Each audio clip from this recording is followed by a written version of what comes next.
I never imagined that the last night of my life would begin so quietly. There were no thunderclaps, no signs from the sky, just the soft hum of the television in the background and the quiet ticking of the clock on the wall. I was alone in my apartment, sitting on the couch with a blanket wrapped around me. My dog Max was curled up at my feet. It was like any other night, until it wasn't.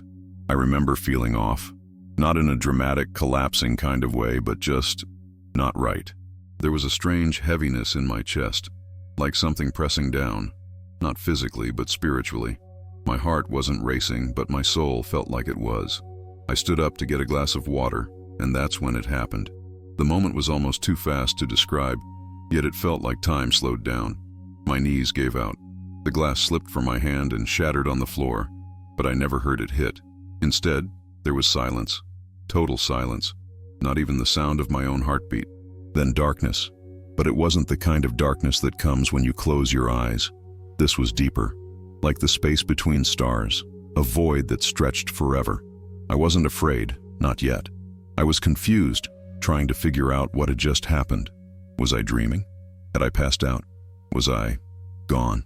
That's when I noticed something strange. I could see, not with my eyes. I had no body, no hands, no face, but I could see everything around me. My apartment, my body, Max sniffing at me, whimpering, the shattered glass, the blanket on the couch. It was like I was hovering just below the ceiling, watching everything from above, and then the realization hit me. I was dead. I didn't panic. I didn't cry. I didn't even try to scream. I just understood. And with that understanding came a wave of peace I can't explain. All the worries I had been carrying, bills, regrets, loneliness, melted away. They no longer mattered, but something else was waiting for me. I felt a pull, not physical, but undeniable, like a current in the ocean tugging at me. I didn't resist. I couldn't, even if I had wanted to. I was being drawn away from my apartment, away from my body, toward something else, something brighter. The darkness around me began to shift. It wasn't black anymore, but deep indigo, then violet, then soft gold. I began to hear a hum, a vibration that filled every part of me. It wasn't a sound exactly, more like a feeling, warm, familiar, sacred. And then I knew I wasn't alone.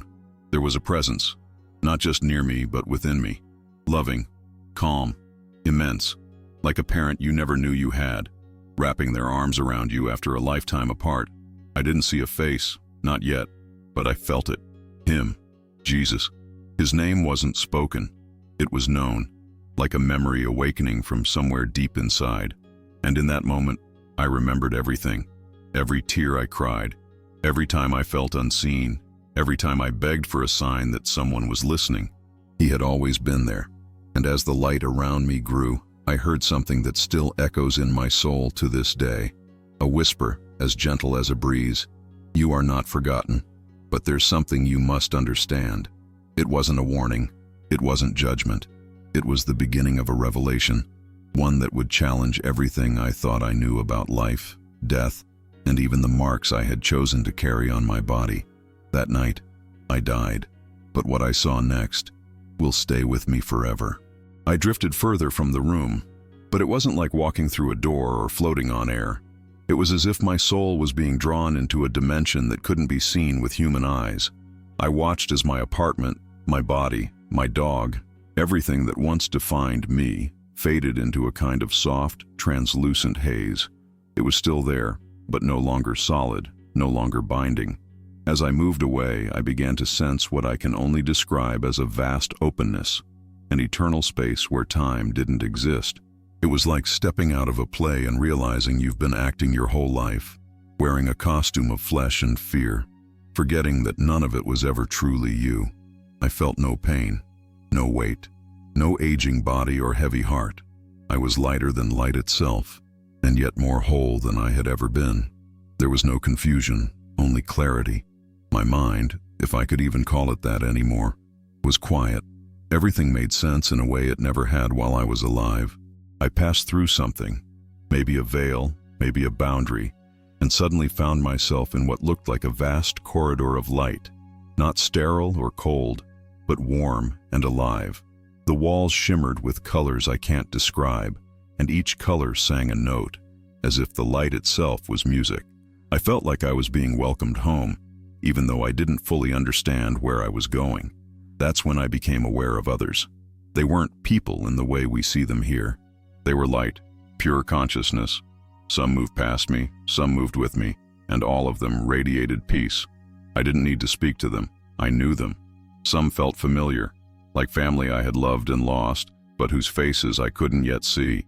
Others felt like old friends I had forgotten, soul companions perhaps, each of them gently encouraging me.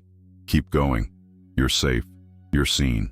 And yet, even in all that beauty, I felt something else rising, a sense that something important was coming, like a secret I had long waited to hear. Then, the light changed. It became more focused, more intentional. I was no longer drifting.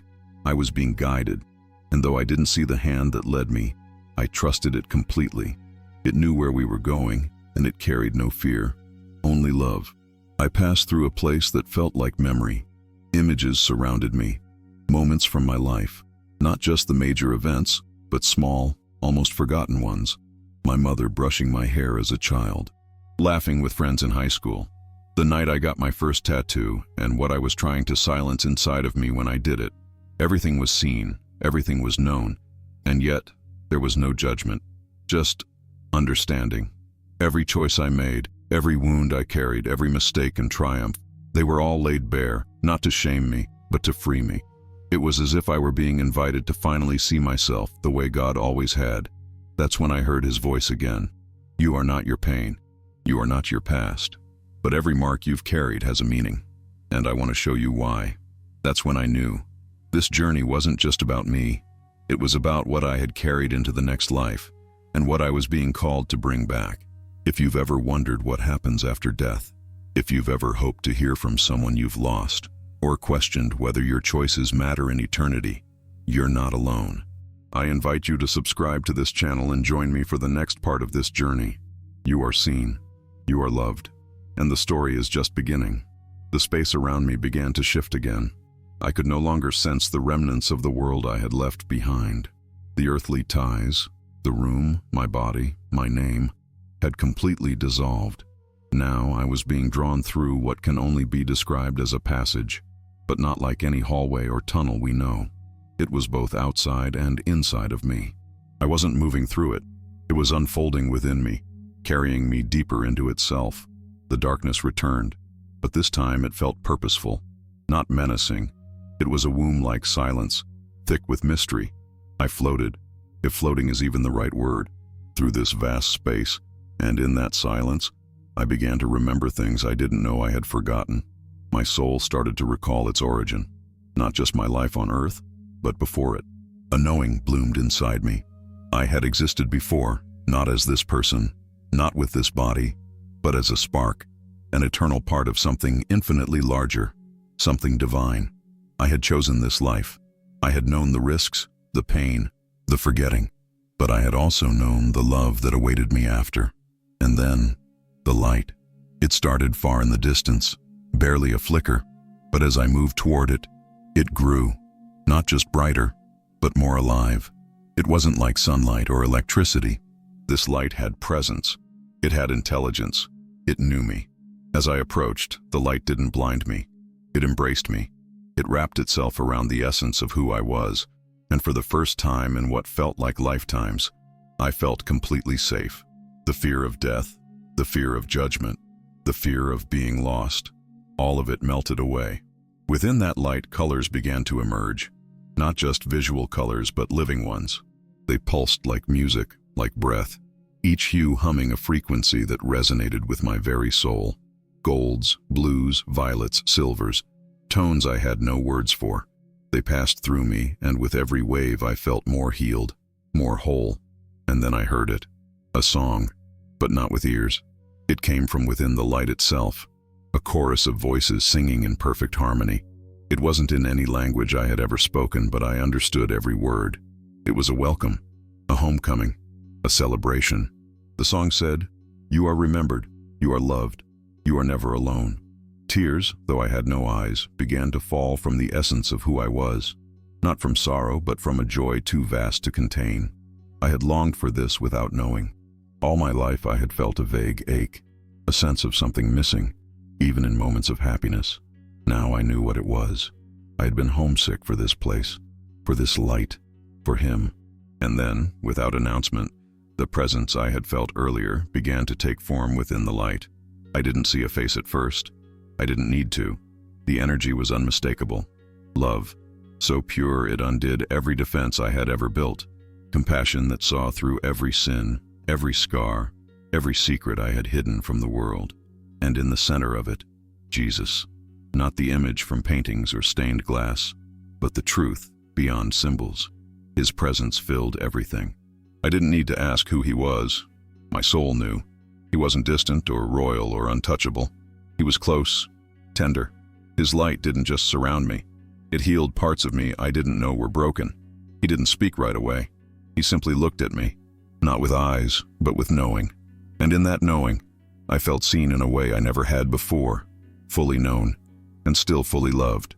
After a long silence, he finally said, not with words, but with a vibration that echoed through my being, "There is something I need to show you." That's when I saw it, my body. Not the one lying back in the apartment, but the energetic map of it. Glowing lines, wounds, patterns, and marks I hadn't realized held such weight. And one by one, the tattoos I had gotten throughout my life began to shine. Some dimly, some brightly, some with colors I didn't recognize. Each one pulsed like a beacon, and I suddenly understood. They were more than ink. They were spiritual records.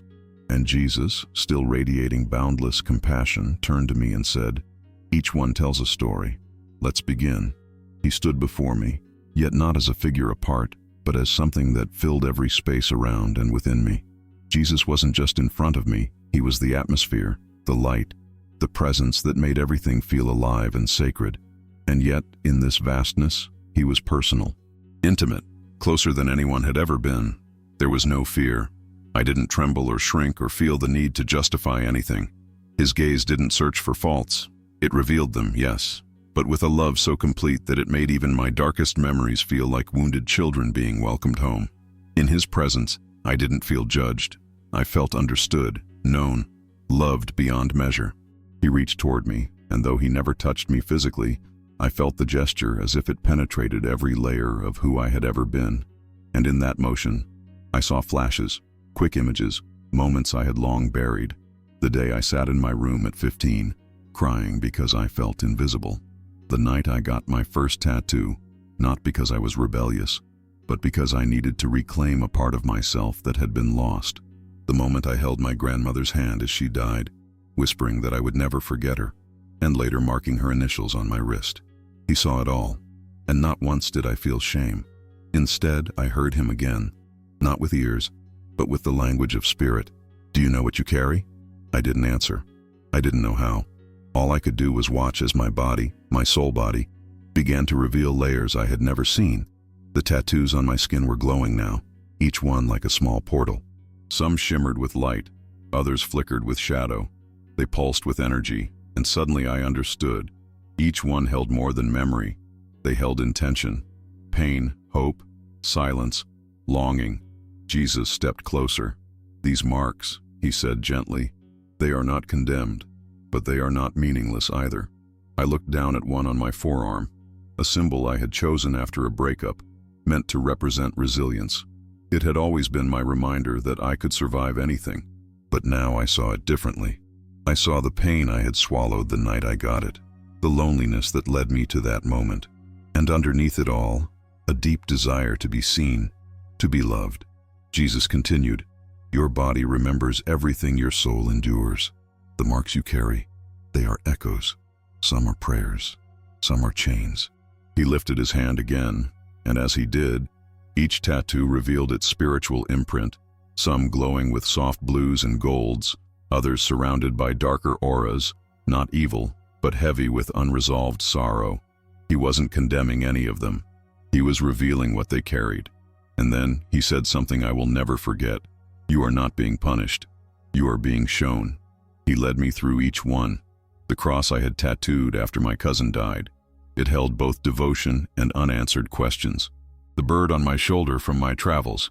It carried the weight of running, of searching for something I hadn't yet found.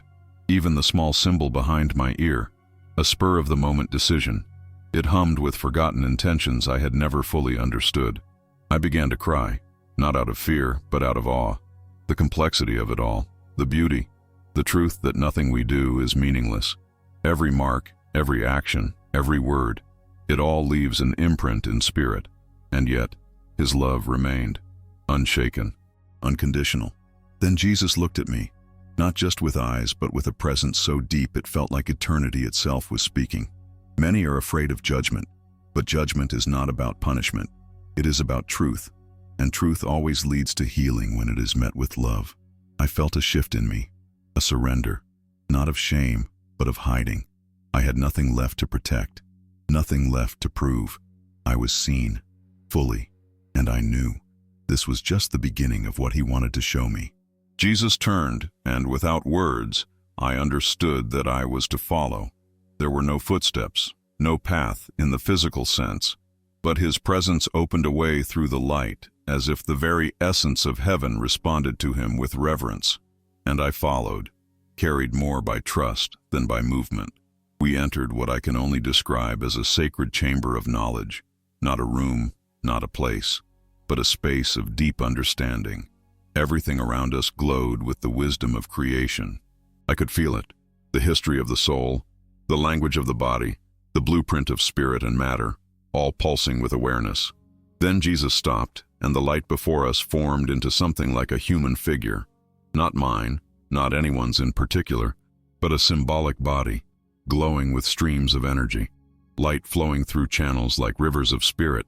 It wasn't anatomy, it was meaning, emotion, memory, purpose. "Let me show you something about the body," he said. The figure began to shift, and I saw how it absorbed everything it experienced: joy, trauma, love, despair. Every event, every thought, every emotion left a mark. Not always visible, but always present. And then I saw how some of these experiences led to physical expressions, some positive, some born from deep wounds. The body, Jesus continued, is a sacred canvas, a temporary dwelling, yes, but one created with intention. It is a mirror of the soul's journey. As he spoke, I saw flashes of humanity, men and women marking their skin with symbols, names, faces, words. Some were done in grief, some in celebration, some in rebellion, others in remembrance. I felt the heart behind each one. And then Jesus showed me something deeper. The tattoos weren't just physical. They vibrated in the spiritual layer of the body. Some sang with light, reminders of love. Prayers turned into ink. Others dimmed, heavy with unresolved pain, secrets, or self-harm. It wasn't about right or wrong. It was about resonance, about truth. "These marks," he said, "carry intention. What you mark into the body, you often mark into the soul. Not always with permanence, but with energy, with story." And then he turned to me. "Do you remember why you chose each of yours?" The question wasn't a challenge. It was an invitation. And suddenly they appeared before me again. My tattoos. Each one hovered in the air, shining softly, like a memory made visible. One was brighter than the rest. It was a name. A friend I had lost to suicide. I got it when I was 23. I had said it was to honor him, but as I looked now, I saw the truth.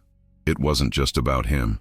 It was about guilt, about wishing I had said more, about a question that had haunted me. Could I have saved him? Jesus placed his hand near that mark, not touching but blessing, and I felt warmth spread through me. The guilt began to unravel, not erased, but understood, accepted, released.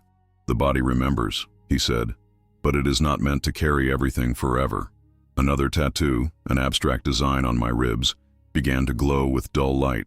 I had gotten it in a season of numbness.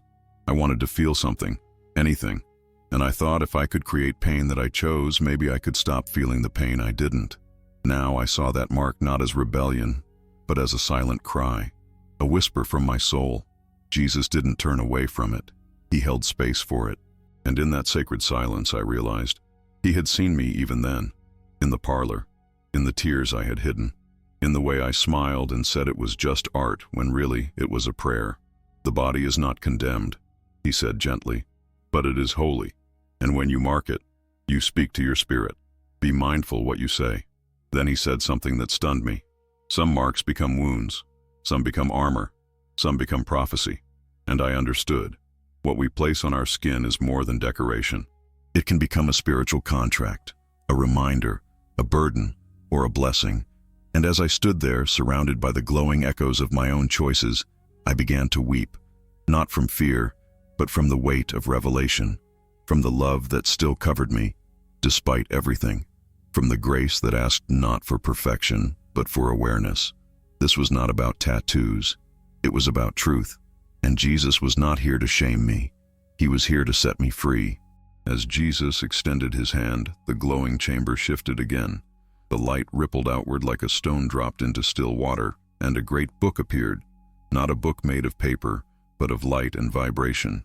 It floated in the space before us, and its presence filled me with both awe and a strange familiarity.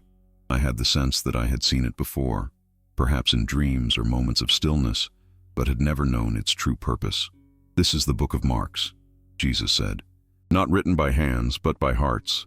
It holds the imprint of choices made on the body, and what they echo in the soul.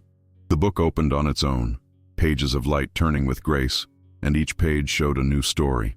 A woman, face streaked with tears, pressing a tattoo needle to her own skin, trying to carve her grief into something she could see.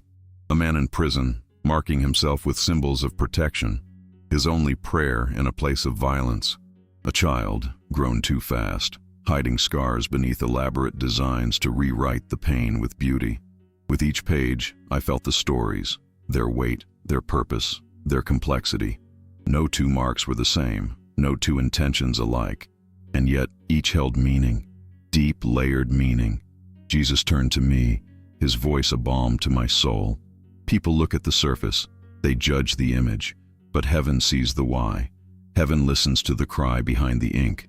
And then he showed me how the marks can shape energy. Some tattoos glowed brightly, symbols chosen in faith, remembrance, or love.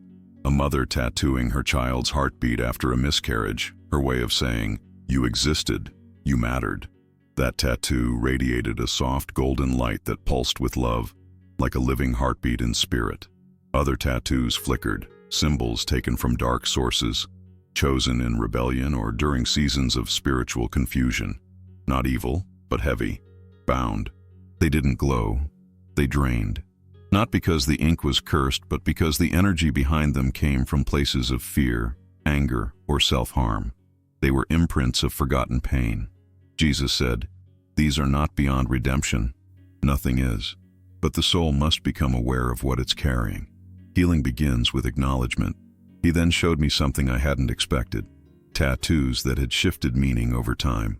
One woman had gotten a rose tattoo after a breakup. At the time, it had symbolized heartbreak. But years later, she met someone new, healed, forgave, and now that same rose had transformed spiritually into a symbol of growth. Its light had changed color. Intentions can evolve, Jesus said. Healing rewrites history, not erasing it, but redeeming it. Then I saw a page where a tattoo had been removed. A man had burned it off in regret. Physically, it was gone, but in spirit, the mark still lingered, like a ghost. Jesus touched that place in the book, and I saw the energy gently dissolve, not because of pain or punishment, but because the man had finally faced the reason he got it in the first place, and chose love instead of shame. It is not the ink that binds, Jesus told me. It is the lie behind it. When the lie is healed, the mark loses its weight. I began to cry again, because I could see it so clearly now. Every mark, every symbol, every choice. Nothing was ever hidden, not from God. And yet instead of wrath, there was tenderness, a desire to show us, not what we did wrong, but what we carried that we never needed to. And then he showed me something deeply personal, a page in the book of marks that had my name, my soul name, not the one I was given at birth, but the one heaven had always called me by. And there, written in luminous strokes, were my tattoos, each one, their meaning, their energy, and what I had unknowingly invited into my spirit. But also written there, beside them, were the ways I had survived, the prayers I had whispered while holding my arm, the tears that had soaked into the skin as the needle buzzed, the longing to be seen. Jesus touched the page, and light spread outward from his hand. My marks glowed with a new radiance, not of pain, but of transformation.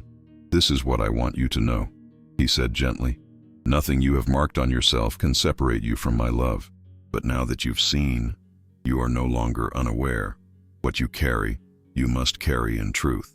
And with that, the book of marks closed softly. I stood there in silence, overwhelmed, not by fear, but by the sacredness of it all. My choices had never been meaningless, and now I had a chance to walk differently. As the light from the book of marks faded into the luminous air around us, I was left with a silence that wasn't empty. It was alive. Jesus stood beside me, his presence steady, never rushing, never pressuring. He seemed to allow the weight of the revelation to settle before moving forward. He knew what was coming next would require more than understanding. It would require surrender. Without a word, he motioned gently, and suddenly, I was surrounded by images again. But these were not just scenes, they were feelings made visible. Emotional energy took shape and formed images drawn from the hearts of people across the world. Each one had something etched into their skin, sometimes simple, sometimes intricate, but every tattoo carried more than ink. I watched a woman kneel at a grave, her hands trembling as she traced a name carved in stone. Days later, she would tattoo that same name across her collarbone, close to her heart, so she would never forget. But behind the ink, there was a hidden vow: "I'll never let go." Jesus whispered, "Grief often becomes a vow, and vows, spoken or unspoken, carry weight in the soul. That weight, though born of love, can bind." The woman's heart had stopped growing beyond that day. Her tattoo wasn't just remembrance, it was a soul promise that she would remain in pain, because moving on felt like betrayal. Another vision appeared. A man in his early 20s, eyes hollow from addiction and years of self-hatred. His body was covered in symbols he couldn't even remember choosing. Some were jokes, some were dares, others marks of defiance, messages like "No one controls me" and "Trust no one." But beneath the defiance, Jesus revealed something else. A little boy years earlier, sitting alone in a room after being abandoned. The ink wasn't about rebellion. It was a language of protection, armor against love. His soul had cried out, "I'll never let myself be hurt again." And the tattoos were the silent echo of that vow. "These," Jesus said softly, "are soul contracts made in pain." I saw more. A woman tattooing the date of her miscarriage on her ribs. A man marking his arm after his brother's death in combat. A teenager in silence, tattooing over scars from self-harm. In each case, the ink was part of a ritual, not just artistic expression, but a spiritual attempt to process grief, fear, or guilt. But Jesus showed me the energy that lingered behind them. The tattoos held not just meaning, they held memory. Some hummed with healing, glowing with quiet reverence. But others pulsed with unresolved sorrow, repeating silent phrases like, "It's my fault," "I deserved this," or "I'll never forgive myself." And Jesus, never angry, never condemning, said something that pierced me. Grief is not a sin, but when you bind yourself to it, you stop your soul from rising. He showed me how many people mark their skin to hold on, to people, to pain, to promises they never meant to carry forever. And those marks, when unexamined, can root the spirit in places it was never meant to stay. Not because tattoos are wrong, but because the pain they express is left unhealed. He then turned to me and asked gently, "Do you want to see the vow behind your first tattoo?" I nodded, uncertain. He touched the space near my wrist where I had marked myself at 18, a symbol of independence. At least that's what I told myself. But as he revealed it, I saw the real reason. I had just left home. My father and I had argued for months. I felt unheard, unwanted. That tattoo wasn't about freedom. It was a vow. I don't need anyone. I'll survive alone. Tears streamed down the face of my soul, because I had survived alone, and it had nearly broken me. "You don't have to keep that vow," Jesus said. "You were never meant to." At that moment, something lifted. Not the tattoo itself, it remained, but the heaviness, the chain it had wrapped around my spirit, fell away. And I realized what he had been trying to teach me all along. Tattoos are not merely art, they are language. And when born of pain, they can speak vows we don't remember making. But in his presence, Every vow could be undone. Every mark could be understood. Every pain could be healed, not erased, but redeemed. And slowly, gently, Jesus reached out, not to take away the marks, but to bless them with truth. After everything I had seen, the book of marks, the hidden vows, the echoes of pain, I stood quietly in the presence of Jesus, my soul humbled and wide open. He had not condemned a single choice I made. He hadn't demanded I erase my past or cover my skin.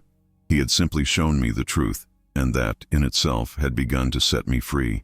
Now, I sensed that what came next was not just personal, it was universal. Jesus turned toward me, and the space around us shifted, not into another room, but into awareness. I began to perceive layers of human experience, like pages unfolding simultaneously. Different lives, different cultures, different reasons behind the marks people chose. Some sacred, some reckless, some born from love, others from trauma. And then I heard his voice again, not booming, not forceful, but steady like the rhythm of a deep river. There is no condemnation in the truth, only clarity. And with clarity comes choice.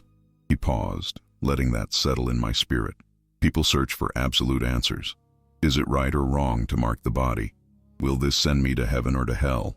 But the truth is deeper. The spirit does not operate in fear-based equations. It moves in consciousness, awareness, intention. I saw it then. Two people could get the same tattoo, and yet the spiritual effect could be entirely different, because their why was different. One person might be honoring a loved one with reverence and grace, while another might be locking themselves into unresolved grief. One might be claiming their identity in divine truth. Another might be trying to numb themselves from a wound they've never dared to face. The ink was not the point. The intention was everything. Jesus continued, "Free will is sacred. You were given the ability to choose, not just your actions, but your meaning, your energy, your path." I saw lives unfolding, people awakening, realizing their choices were not simply good or bad, but reflections of their level of awareness. And the moment they became aware, their soul's vibration changed. Even if the tattoos remained, the energy behind them shifted. "Heaven does not judge skin," Jesus said softly. "Heaven responds to spirit." I felt something break open in me. All the fear I'd once had about doing things wrong, all the religious pressure, the shame, the anxious desire to be perfect, it melted in the presence of that one truth. I was not being evaluated like a test. I was being invited to wake up, to become conscious.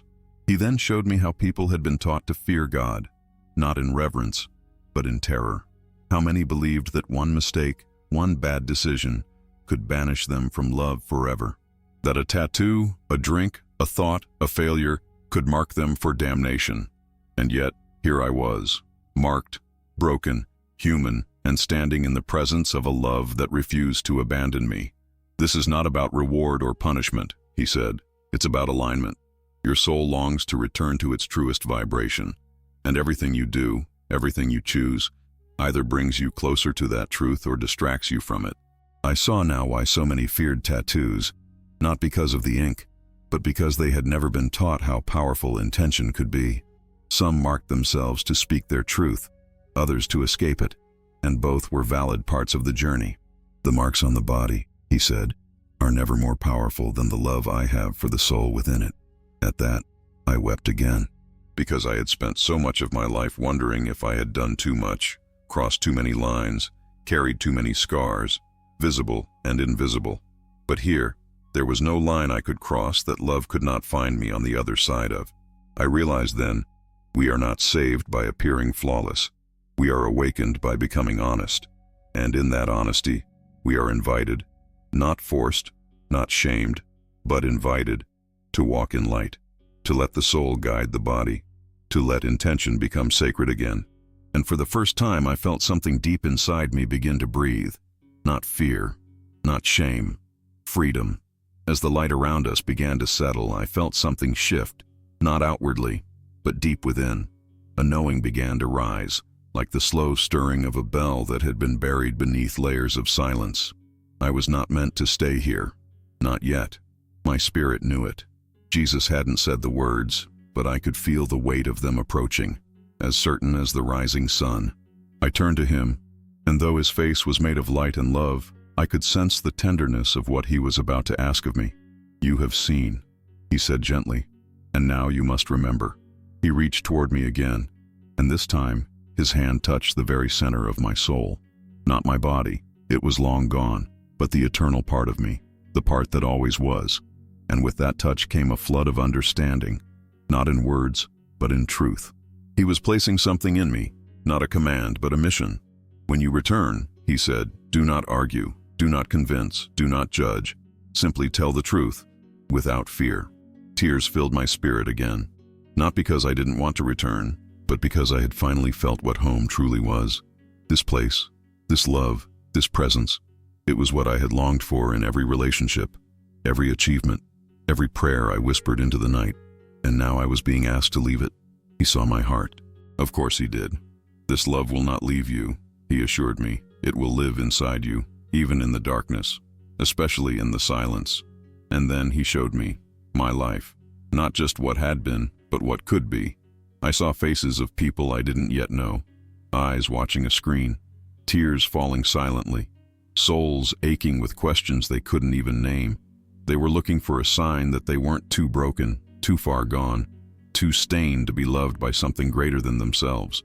And then I saw myself, speaking, not as a preacher, not with fanfare or fire, just simply telling what I had seen, what I had felt, what I now knew, sharing it the way someone shares a lifeline, not a doctrine, a message, not a rule.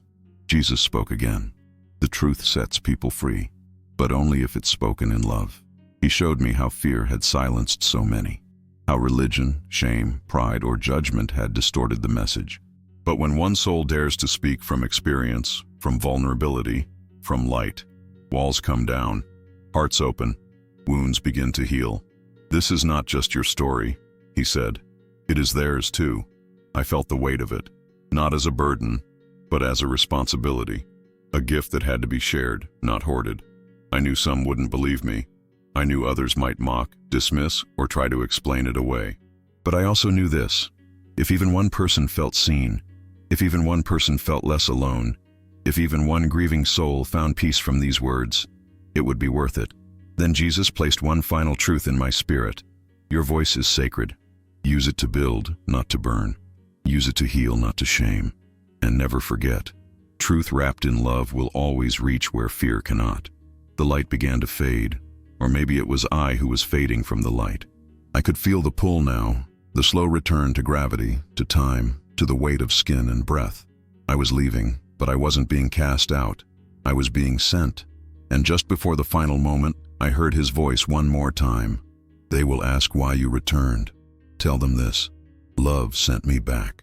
And with that, I fell, not in fear, not in darkness, but into a body I no longer feared, into a world I now understood, into a purpose I had finally accepted. The mission was clear: tell the truth, without fear. The return was not sudden. It was a slow descent, like being lowered gently into water after soaring through the sky. My spirit, still resonating with light and peace, began to feel the weight of the world again. Breath, bone, skin. I could sense the density of my body even before I fully entered it. It was strange, like putting on clothes that no longer fit quite the same. Then, the first breath, sharp, heavy, earthly. I gasped, and the world rushed in, light from the ceiling, the pressure of my chest, the sterile scent of a hospital room, machines beeping, voices. I heard a nurse cry out in shock, "He's back!" But I didn't focus on them. I was still half there, half here. My soul hadn't fully settled yet. Part of me was still echoing with the light of eternity.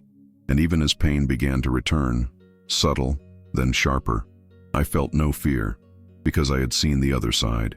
I had felt love so complete that no suffering in this world could shake it. I had stood in the presence of Jesus, not as myth or symbol, but as truth, alive and real. And now, I carried that truth within me. The days that followed were a blur of recovery.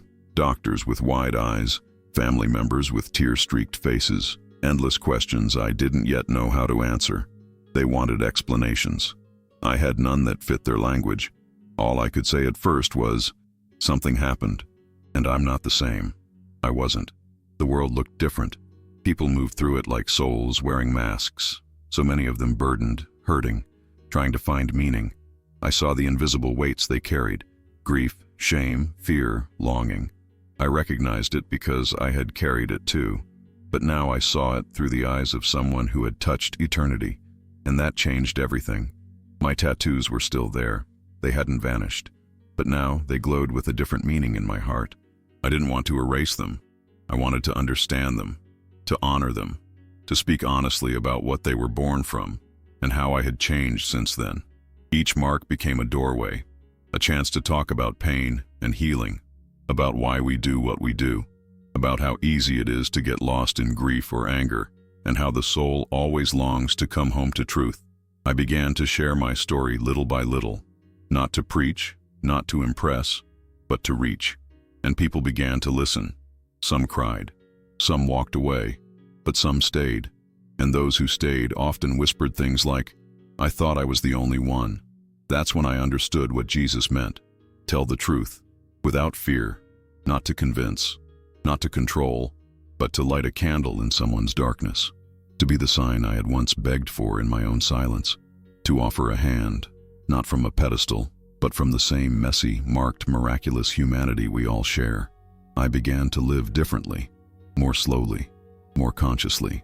I listened deeper. I forgave faster. I let go of arguments that no longer mattered. I started writing again, words I had once buried in fear. And every time I doubted myself, I heard his voice again. Your voice is sacred. I wasn't perfect. The world didn't suddenly become painless, but I carried a peace that no storm could touch. Not because I had all the answers, but because I had seen what waits beyond the veil. And that knowing changed the way I walked through this life. I know now that the body is temporary, but it's not meaningless. Our choices matter, our words matter, our intentions matter. Not because we are being graded by some harsh deity, but because our soul is always moving, toward love or away from it. And every step matters. So now, when someone asks about my tattoos, I smile, because they're not just art.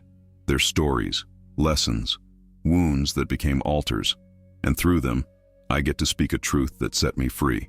Love is real. You are never alone. And nothing, not even death, can separate you from the one who sees you fully and still calls you beloved.